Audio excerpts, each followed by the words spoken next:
Ça va avec les copains, c'est Keke pour Fishing Lifestyle. On se retrouve dans le 2 Minutes Academy. Let's go!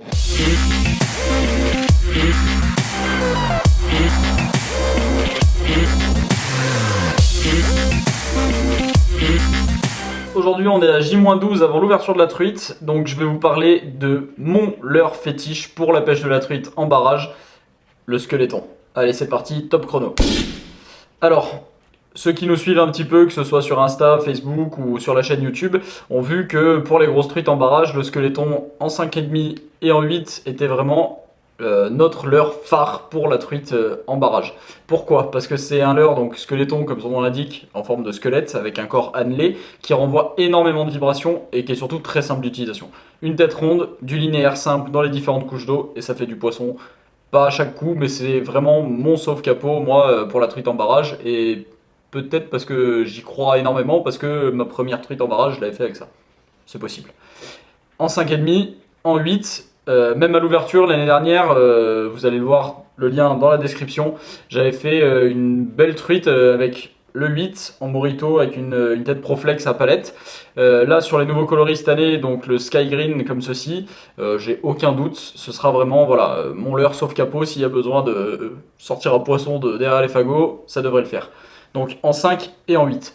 Corps annelé, gros avantage aussi si vous voulez mettre de l'attractant. Je sais qu'il y en a qui sont très partisans de ça. L'attractant tient très bien dans le corps annelé, que ce soit l'attractant en gel ou autre, ça va vraiment bien. Donc voilà, c'est un leurre très polyvalent qui fait beaucoup de vibrations. On pêche en linéaire, il a un gros roll-in, donc quand il montre les flancs comme ça, c'est facilement identifiable de loin par les poissons. Donc voilà.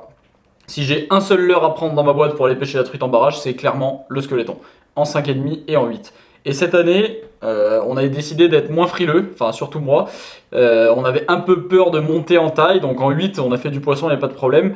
Cette année je vais quand même emporter avec moi le squeletton 11, donc ça peut paraître être une grosse bouchée, mais on a fait l'année dernière des truites de 45-50 cm qui ont craché dans l'épuisette des poissons de 15 voire plus. À moitié digérés, donc c'est que ça leur fait pas peur de taper dans des grosses proies. Donc pour chercher the big one, on va taper dans le squeletton 11. Donc là, ça rigole plus. Donc voilà, vraiment incontournable. Évidemment, je vais pas partir qu'avec ça, donc on se retrouve en fin de semaine pour une vidéo un petit peu plus globale où je vous montrerai vraiment tout le contenu de ma boîte de pêche pour l'ouverture de la truite 2020. N'hésitez pas si vous avez des questions par rapport au matériel truite, etc. Leurre, tête plombée, canne, etc. On se fera un plaisir de vous y répondre avant l'ouverture. Donc on se retrouve en fin de semaine pour un nouvel épisode du 2 Minutes Academy. Retrouvez dans la description tous les liens de notre saison 2019 où il y a eu quelques beaux poissons, notamment au squeletton. Et on se dit à bientôt, on se revoit en fin de semaine pour voir tout ce qu'il y a dans cette boîte pour l'ouverture de la truite. Et on a hâte, je sais que vous l'attendez tous, donc voilà, J-12, vite que ça arrive.